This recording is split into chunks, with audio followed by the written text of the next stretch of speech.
Hello, everybody, and thank you for checking out the Level 30 Games podcast. A quick disclaimer before we get into the actual episode is to note that this taping went very long. So we split up this episode into two parts, which we'll be releasing the second half of in just a little while. So please know that in the beginning of the show, while I do mention some things that we don't get to in this episode, it's because we split that into its own separate episode.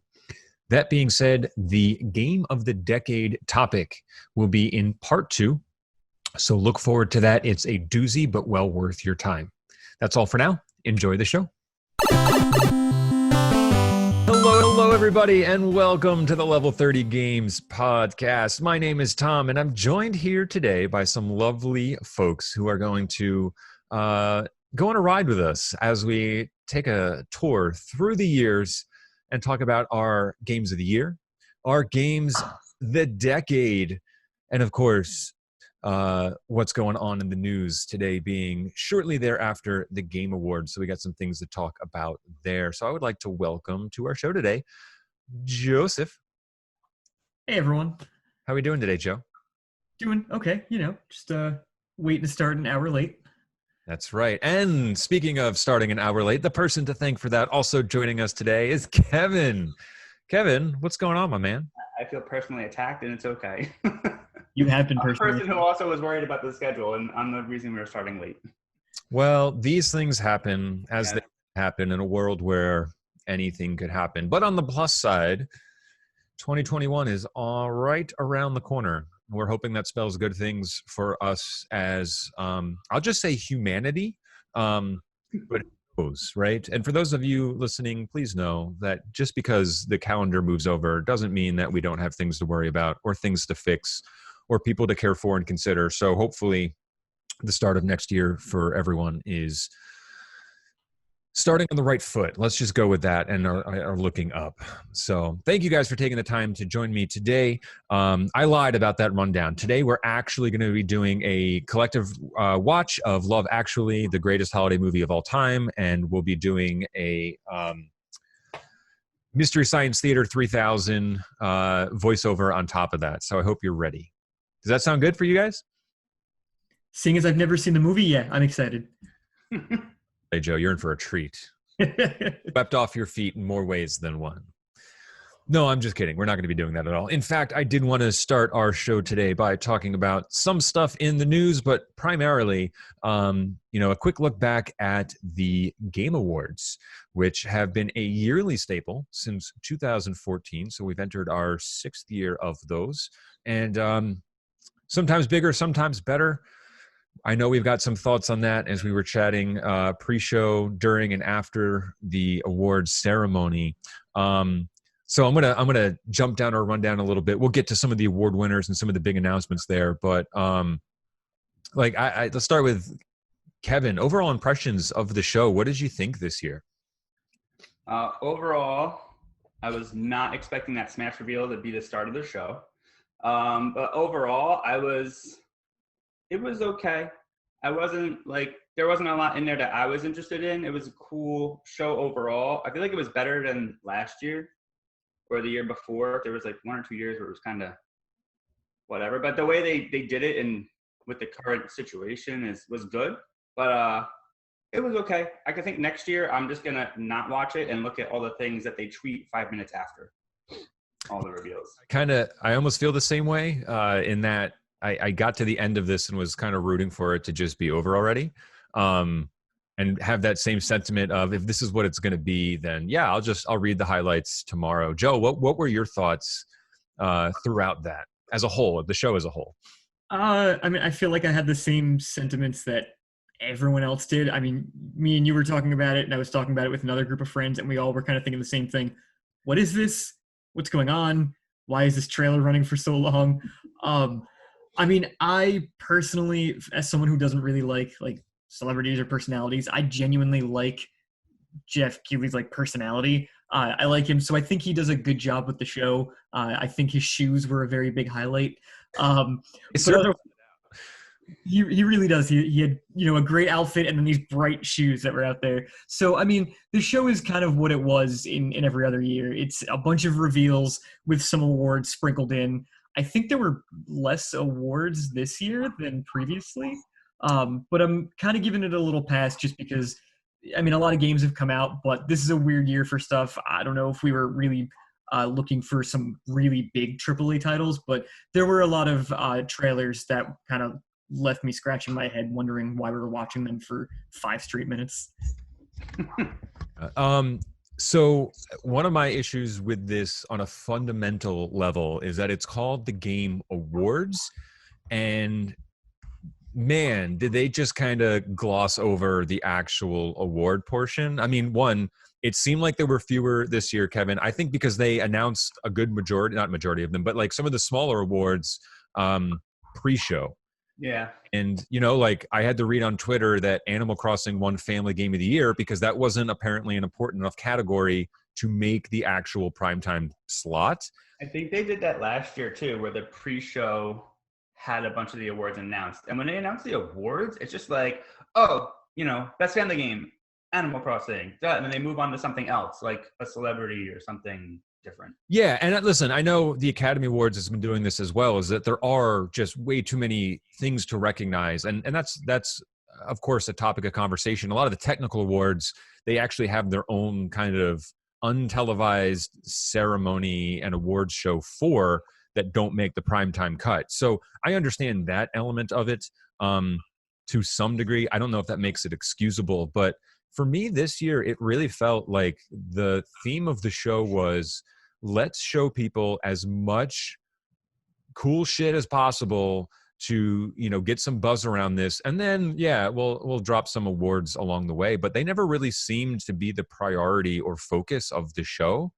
And that kind of bummed me out a little bit. Like it was nice to have some folks there, you know, video conference wise to make a speech. And that was really great. But you were right, Kevin. They would say, all right, here's, you know, for best score, okay, Final Fantasy VII. And Jeff would be like, congrats, Square.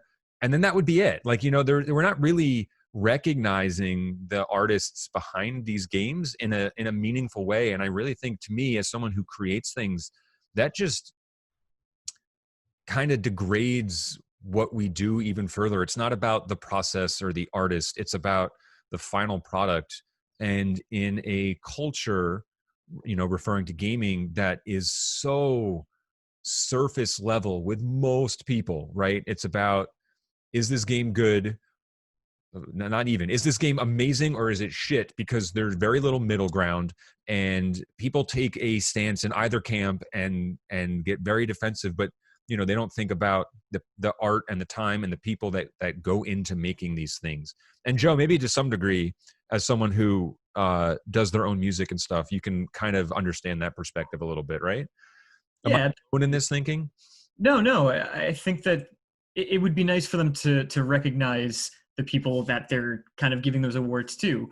You know, they might be giving an award for the best score, like you said, but they're just saying like, hey, you've got great music, and that's the end of it. Well, what about me, who had something to do with creating that music and that atmosphere? But part of me wonders if it's because, excuse me, part of me wonders if it's because the Game Awards isn't big enough. You know, like do the actual contenders in the industry care about the Game Awards to really, you know, like I can go out there and say, hey, you guys did a great job with the music, but are the people that they're giving their award to, or at least the companies, do they care enough to come out and say, hey, thank you, we really appreciate what the Game Awards is doing and what they said for us? So I can understand that aspect of it, because the one thing, and again, as someone who makes films, the Academy Awards, I love that night, but that's an event where viewership has really kind of dwindled year to year. Whereas I know numbers haven't been released for the event that happened recently. But in 2018, 26.2 million people watched the Game Awards. Now, I don't know the analytics of those numbers. That could be like, oh, I checked it out on Twitch or YouTube for a hot second and then bounced. I don't know if that includes, I know a lot of, you know, YouTubers and streamers were like, hey, I'm going to stream the YouTube, come watch with me. I don't know if those numbers carry over. Last year, they almost doubled it. They were 45.2 million people That is an astronomically large number. Again, I don't know how it's calculated. If it's trending in the direction, I can't fathom we're going to hit 90 million people watching this. But even if it's in that ballpark of 50 million people, I think you'd be hard pressed to say that it's not big enough or not getting enough attention. I think it's getting attention for the wrong reasons. Maybe leading up to this, it was, okay, what do we think they're going to announce? And then it doesn't really become an award show. It becomes like, this is E3 Junior. Now, Kevin. That's why people watch the show. Like, I watch the Game Awards for reveals. That's it. That's just me. Like, because that's what they focus on. Right. And I'm excited to see some of those, and I was bored by a lot of those. But like I was also the person who on my couch like cheered, like legitimately yelled or clapped when a game that I was kind of, rooting for, or an actor, or I got excited for them.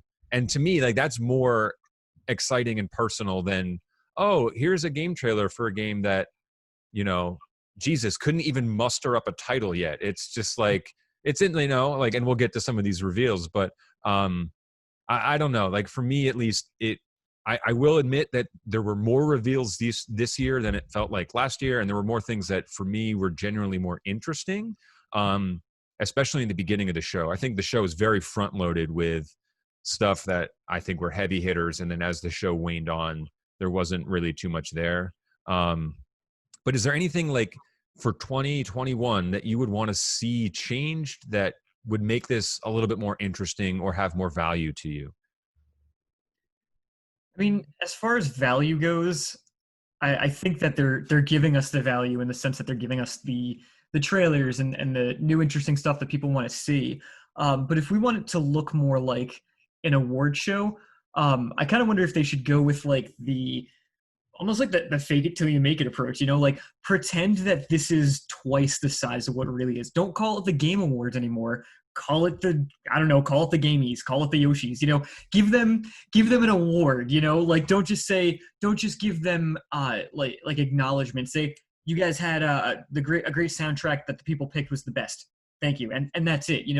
Have somebody come up to represent every game or every studio or whatever, have them out in the crowd, make it look like what we do when we have all of the people sitting in the crowd for like all the celebrities sitting in the crowd for movies, put a trailer up from every video game to play, do the same thing as you do it. I don't know what the award shows are, Grammys or whatever. Do something exactly like that and make it feel bigger than it is, but make people feel proud to be like, hey, I liked that game. I played that game. I bought that game. I voted for that game. These are people that I really like, and I want to see them win. I think that part of the reason that it's not as big and people don't pay as much attention to it is because there aren't celebrities behind a lot of these things. They're internally within the industry, they're celebrities, but they're not public figures. So if you make them look like that, it's going to feel more like an award show, and you might get more acknowledgement among the industry as well. Kevin, any suggestion would be don't make it almost 4 hours long. It is a long show. If you go from the pre-show started at 6:30, and then the main show ended at 10 Eastern time, obviously, because we're all on the East Coast here. But it just felt long. So yeah, it did. For me, I think we all hit that same wall. Like right around 9:30, I think we were texting each other, going like, "Okay, is this end at 10 or 11? Because I really hope it's 10." It did feel like a long time, and of course, I didn't watch the pre-show. I tuned in at 7. 3 hours is a long time, and I can understand from a demographic standpoint, the same people that watch the Game Awards are probably not the same audience that watch the Academy Awards, and so maybe that's part of the reason why it is set up the way it is. Because if you had a celebrity to announce every category and there was a speech and they did those cutaways and kind of 10-second snippets, that would add an extra hour right there. So I can't argue that they're doing anything wrong, because obviously I think they're getting bigger and bigger and more successful every year, despite it being something that as a 35-year-old who comes to appreciate video games as an art form, this might have just taken 6 years for me to realize this isn't quite what it originally set out to be and is molded into something different. That's not to say it's bad. I can say objectively it's just not for me. And like we all agreed, all right, let's just read the stuff tomorrow, and be cool with that, as opposed to spending 3 to 4 hours where we're just like, all right, is this over yet? So as with most things with being an adult, you just kind of go, is this worth my time? And maybe this is one of those things that's not, and that's kind of okay. So we'll see what happens next year. You add a live audience element and, the ability to have more people present, that might change things. So I'm not going to say I'm not going to watch next year. I mean, I'll give it a shot. And if it's one day and it's a celebratory thing, again, I'm the antithesis of what I just said. I don't like this, but I'll probably end up watching it again. So I want to add something real quick, Tom, in case any of our viewers, if this was their first Game Awards that they watched, that in the past it has had a live audience and it has had people come up and accept the awards and all that stuff. Just this year, it was pretty much fully digital/virtual because of the situation globally. So. Right. And the fact that they had some live presenters at all was kind of cool. Yeah. So we'll move through some of the awards just to bring everyone up to speed there. And if you guys, Joe, Kevin, if you have anything you wanted to focus on, please stop me in my tracks. I'm not going to go through every category, and I'm not going to list every nominee. But just starting it with no particular order at all. However, I ended up writing it. Indie game, action game, which were two separate categories. Hades, which kind of became the indie darling of the last few months. One of those games that is excellent, I think, even if it's not entirely for me. Really came out at the right time to kind of sweep these two categories. So kudos to it. Among Us, also another very popular game with a lot of people. Mobile game and multiplayer game of the year. As we mentioned before, best family game was Animal Crossing New Horizons. Final Fantasy VII Remake picked up best score and music. We talked about that for a hot sec, but also best RPG, which was really cool. And then was just, man, the big one. And the anticipated big one, The Last of Us 2 picked up awards for game direction, narrative, audio design. Laura Bailey won for her performance as the character Abby. It also picked up action adventure game of the year. And maybe even most importantly, especially moving forward now more than ever, it picked up the award for innovation in accessibility, which is a really cool addition. I don't know if that was an award they've done prior, but accessibility in games and within the industry is something that's kind of becoming a little bit more prevalent. So it was really nice to see that.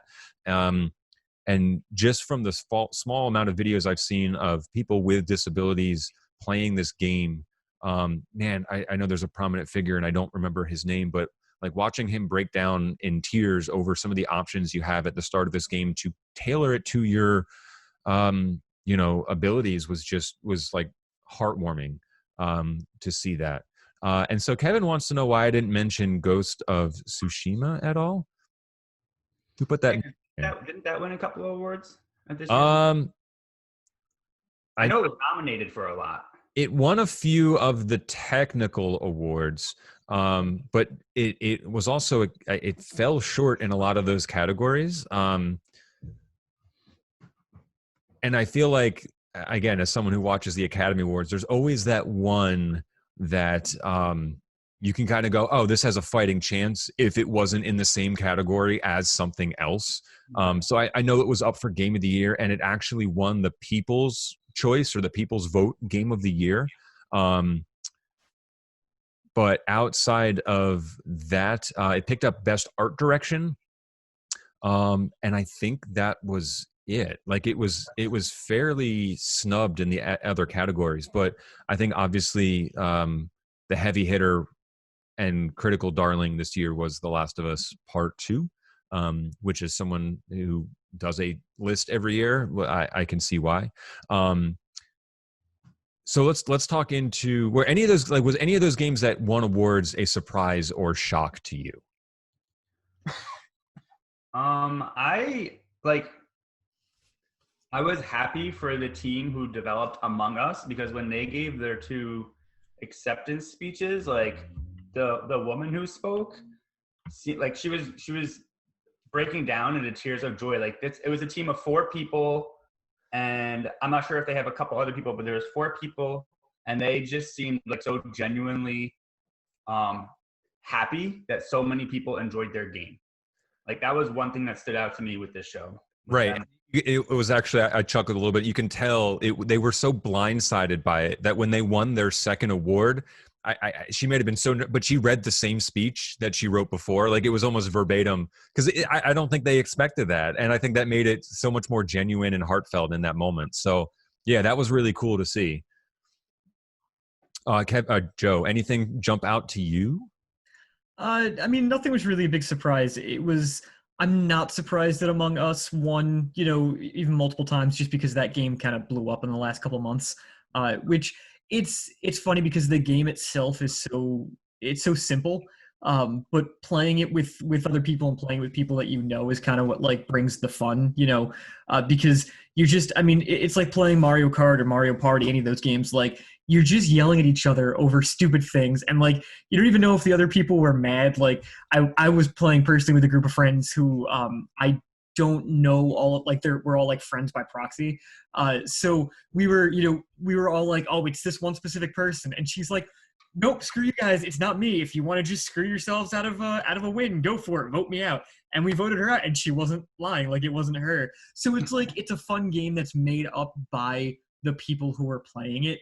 But like I said, it got really big recently. I mean, you can hear people everywhere just saying like, oh, that's sus. So it kind of like got ingrained in our culture pretty quickly. So it doesn't surprise me that it won. It also kind of doesn't surprise me that The Last of Us won, like swept the awards, because I mean, people were joking that like they bribed whoever so that they could win all the awards. But realistically, I mean, that game had a lot of hype and a lot of people waiting for it. It was very obvious that it was going to win a lot of things. But yeah, nothing really was a big surprise. All the games that won are all games that I've been hearing a lot about over the last year or so. It seems that, I don't want to say they all won on hype, but all of the hyped games seem to have won this year, which is pretty normal. Yeah, and I know from a voting standpoint, it's done by a lot of media. It's like major media outlets that review and critique games are involved in that process. So it's not, Joe Schmoes. It's not Jeff Keighley just going like, well, what do I like? Like the process behind that is, I'm sure, fairly involved. But I think you're right in saying, for me at least, there were very few categories where like I couldn't either have predicted who would have won that category, or was surprised that who won. And I'm not saying that makes anything like boring. Like score and music, audio design, those are both they're creative categories, but they're also very technical categories as well. You could have given it to any one of those games and I would have been like, oh, cool. Okay. Yeah, that probably deserves it. But I also think the other half of this, and we'll touch upon it quickly before we move into some of the announcements there. Listen, we're all, older gamers here. There are obviously games and categories to this ceremony that I'm not going to speak for you guys, and feel free to call me out, but there was a lot of stuff that I just did not care about.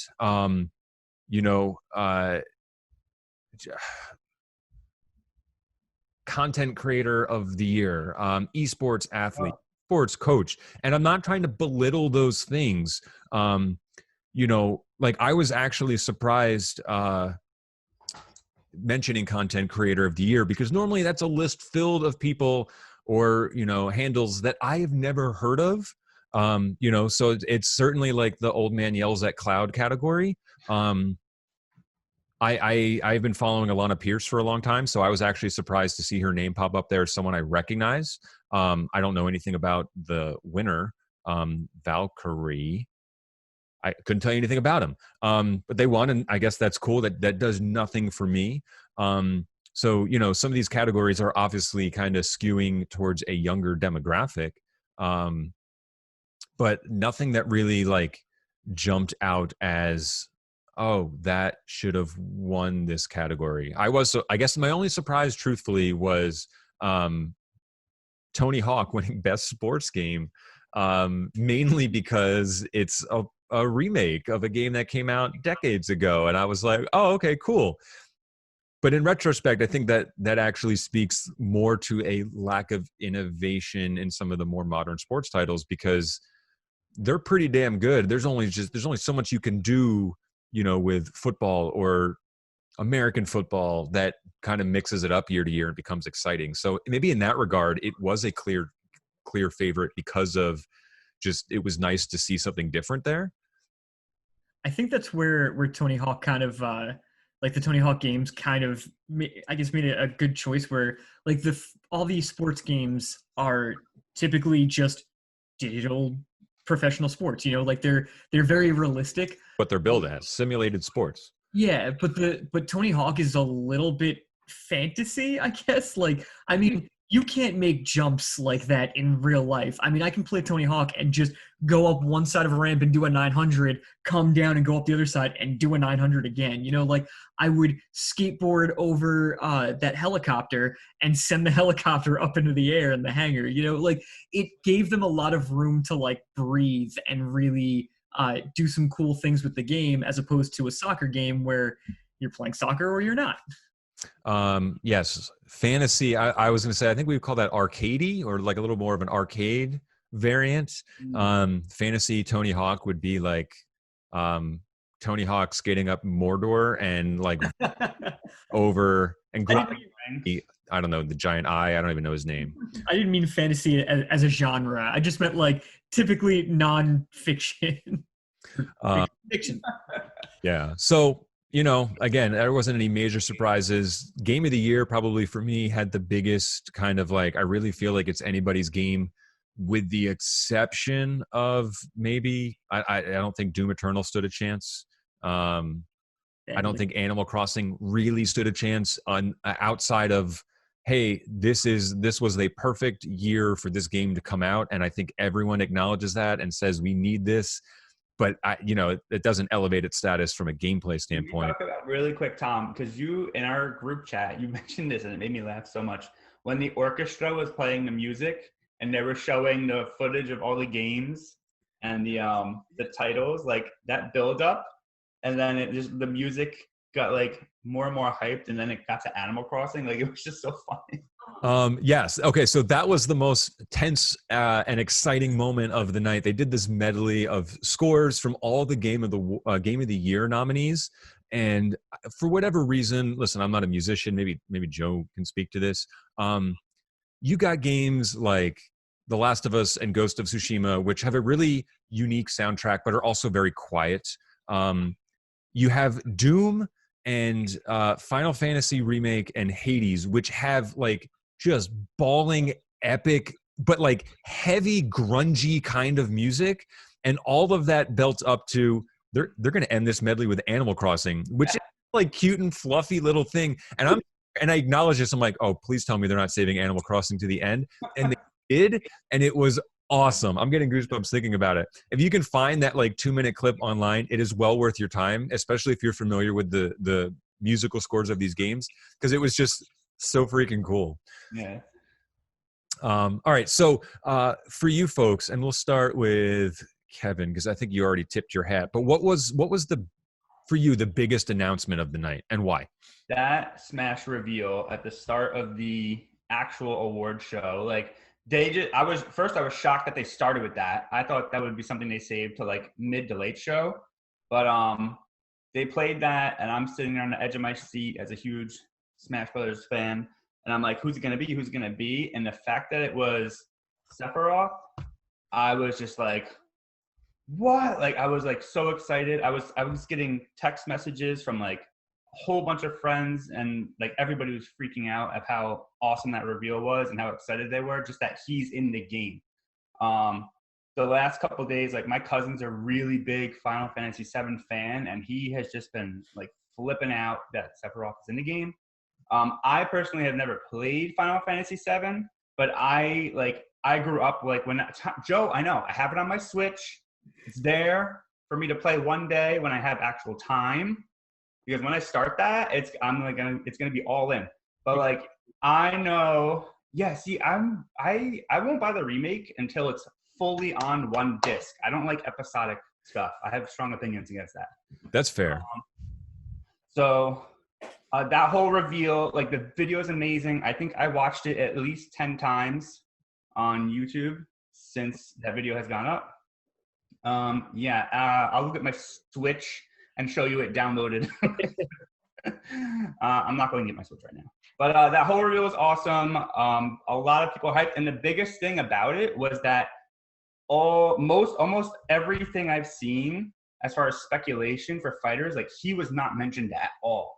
Everybody was like, oh, it's going to be Doomslayer. Oh, it's going to be Crash Bandicoot. Oh, it's going to be Master Chief.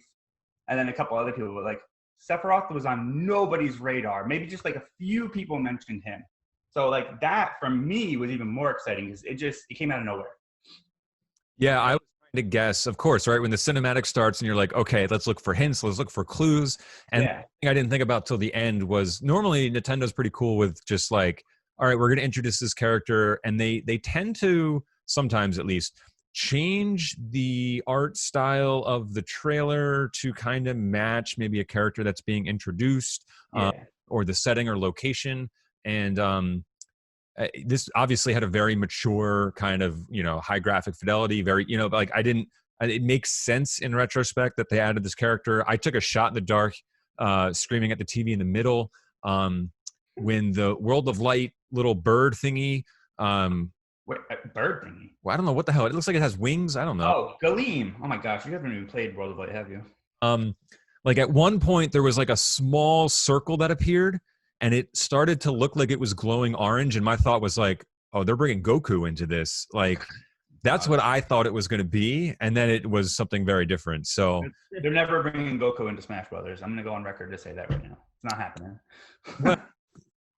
It's possible. I mean, not a video game character. We could have that whole discussion another day. We could have that discussion. All I'm going to say is that a lot of the Dragon Ball games are made by Bandai Namco, who have also assisted with Nintendo. Did you just wait a second? Joe, did you hear that? I heard it. It's Bandai Namco, Tom. You just switched some syllables. Oh, you know what I said? All right, I'll have to go to the replay. Bandai Namco. Oh man, it's okay. Overdub it. Yeah. Now, sorry. Okay, listen, I'm known for doing that, and it happened, and I'm embarrassed, and we're going to move on from that. Joe, any surprises for you that were really big? Honestly, no. I mean, Kevin was talking about Ghosts and Goblins, or at least it's in the rundown. But like, I mean, that was weird and it was interesting. But we're getting a lot of like remakes and stuff like that. But I don't know if everybody can see, but this is my dog right here. There she is. Just decided she wants to be on the podcast. Anyway, yeah, no, there really wasn't anything amazing to me. Nothing that really wowed me. I think in the rundown, I wrote that I like Jeff's shoes because, again, they just really stood out there, and that there were no horribly awkward moments because anytime we do, especially when they're all virtual, but anytime we have some sort of like award show or keynote or whatever, somebody comes in to say something and it's so weird, like there's a long pause or someone says something stupid or just like realistically the people. What's that, Tom? Said like Bandai Namco. Exactly, just like Bandai Namco. But no, like the people who work in the industry can be so awkward sometimes, and they just don't have public personalities, like people who are there for that. So they send out like a game developer who's just like, yeah, I made the game. Thank you very much, guys. And then they walk off, and usually they have a Swedish accent, like it's always stuff like that. So this one went really smoothly and I can appreciate that. But I mean, I don't know, on top of that, one of my big surprises, I guess, was that how many games really feel the same, like, and this is like not just this year, this is year over year, how often we're reusing, like, but we had there was a time where every shooter that came out was like a World War II shooter, and people were like, please no more World War II shooters. So we moved military shooters into the future, and we got futuristic military shooters, and we got pretty things like Battlefield 4 and stuff like that look nice. But like now, I mean, now everything, there was the Turok trailer, which looked like it could have been any of 7 other games, you know? Wait, you mean the Ark 2 trailer, but I said it looked like Turok? That was it. It was Ark. I get to be embarrassed now. Like, it was Ark with Vin Diesel, but like, I mean, that was weird, and I guess it was a surprise. But again, it could have been like any of 10 other trailers that have come out in the last year to 2 years. So there's so many games that just look the same that I don't know what any of them are anymore. I'm tired of seeing the same things rehashed over and over again. So speaking of the same things, and yes, that Ark 2 trailer, which I read online, someone called, oh yeah, you know that dinosaur game Fast and the Furious? And I was like, yeah. The biggest awesome. For me were unfortunately some announcements for games in a long established and well-revered franchise. So like there wasn't anything new that jumped out at me. But some of the biggest announcements overall for the night, we got that Smash character reveal. We know that there is a new Mass Effect game in development that they couldn't bother to subtitle or just simply call Mass Effect. I forget what they put underneath it. They said Mass Effect will continue, I think. Yeah, but even like graphically, the will continue is in like this like MS Paint style font. It was really weird. A new Dragon Age game, which we know I think has been in the works for a while. For me, I have 2 in my top as far as the biggest announcements go. One, that Joanna Dark from Perfect Dark will be making a return in some capacity for a new game that's coming out in the near future. Not near future, sorry, some future. All these games are just reveals. We know they exist now, but I'm sure it's a few years out before we see anything concrete.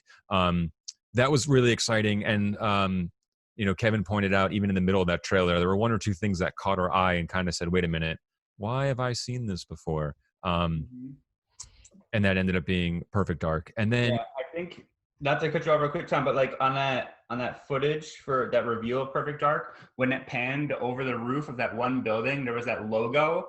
And I feel like I texted the group chat right away. It was like Perfect Dark, because that was the logo from the building in like the first game. It was like Data something, right? I forget, Datadyne or what. I forget what it was. I actually think you are totally right. I'm gonna look it up while you continue. Make up for my earlier snafu. So that I love those games. Even you that. are correct. It's Datadyne. I'm impressed. Right. There's my gaming. There's some trivia knowledge for you. But I think the one that probably piqued my interest the most was that we're getting a new game from, I'm not going to say because I don't want to be wrong, but basically from the developers of the Left 4 Dead franchise. Back 4 Blood. There was a trailer out there. There was some gameplay footage for a game called Back 4 Blood. That is obviously the spiritual successor to Left 4 Dead. Same group of people behind it. I think Valve owns the IP trademark for Left 4 Dead, which is why it's not called that. But they were pretty cheeky in leaving the title Back 4 Blood with the 4 being a number and not, you know, spelt out, I think, as kind of a little homage to Left 4 Dead. I think that is a game that ended before its time, and I think is perfect for, I think it's perfect for hopefully local co-op, but online play, team play, streaming. Like I think it's a perfect storm. That game is a ton of fun to play. And Joe, I believe you were a fan of that series, no? Yes, that's one of my favorites. I've sunk so many hours into playing both of those games. So if you're not familiar with Left 4 Dead, it was a Xbox 360 exclusive, or was it's on PC as well? I'm sorry, for the console side. Yeah, it is on Steam. I think it just got an update not too long ago for the first time in 10 years. But it's basically a like zombie horde shooter where you do have objective like to progress from, hey, you're going to start on this rooftop and you need to make it all the way to the docks and get on this boat. And you kind of encounter different enemy styles on the way or types on the way. That's a fun-ass game, and I recommend everyone checking it out. Now we've got a dog on the screen.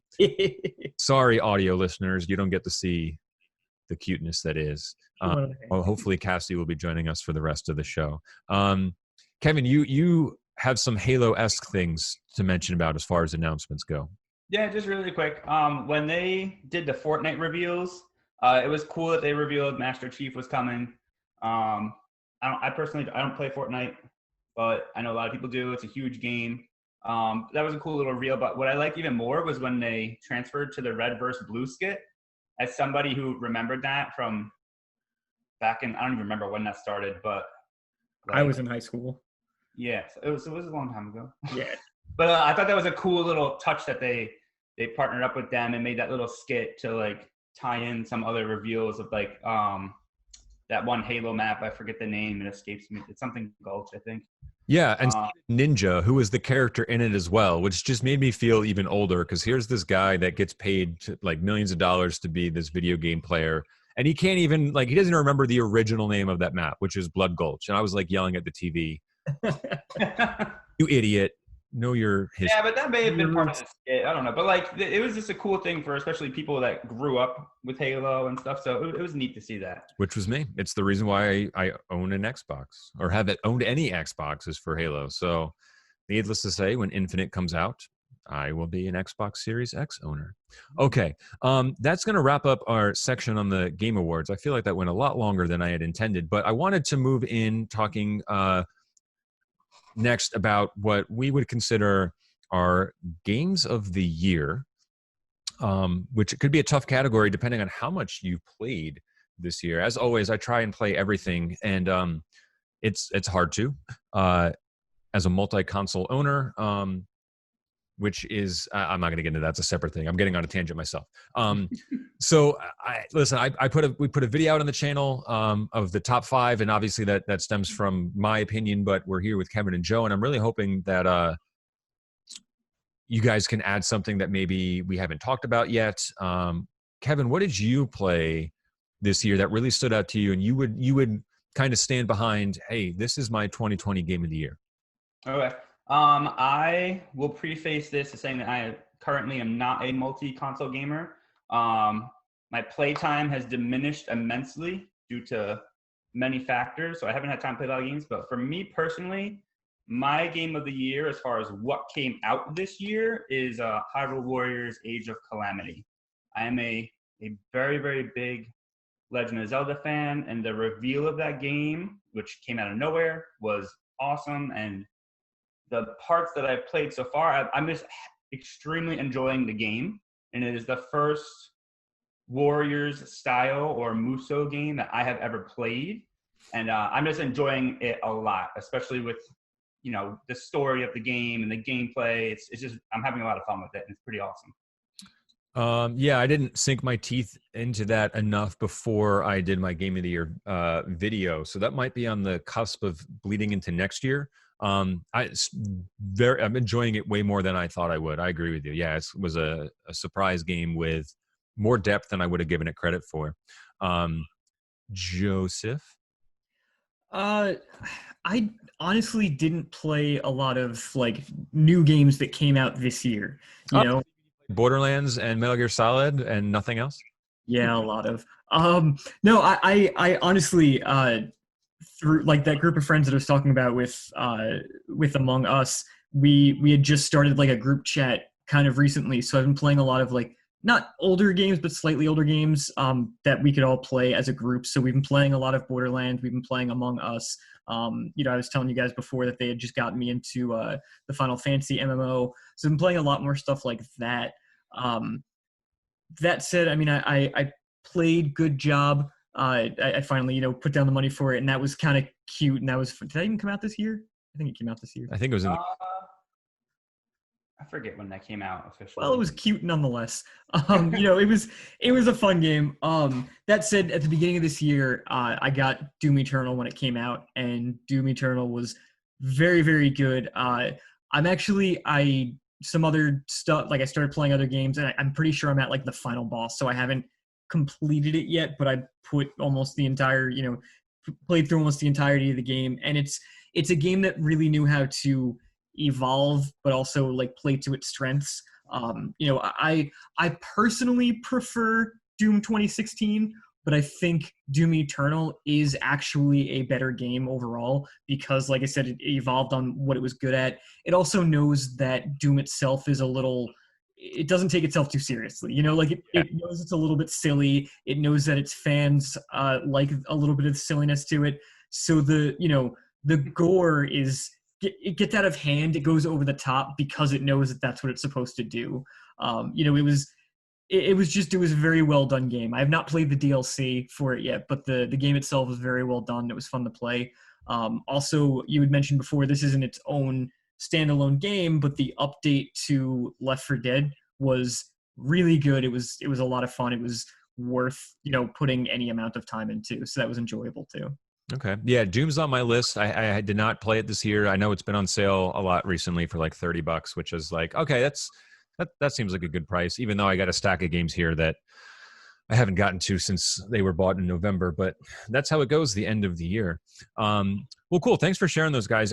If you've seen my top 5 video, then you know my game of the year. And if you haven't, check out that video. I feel like it's done really well. But to recap, my game of the year was The Last of Us Part 2. I'm a huge fan of that series. And as someone who, writes and does short films and narrative work and has a real penchant and appreciation for what goes into storytelling. I loved it. I know there's a lot of animosity within the gaming community, with people just hating the direction that story went, and thus that translates to the actual game itself.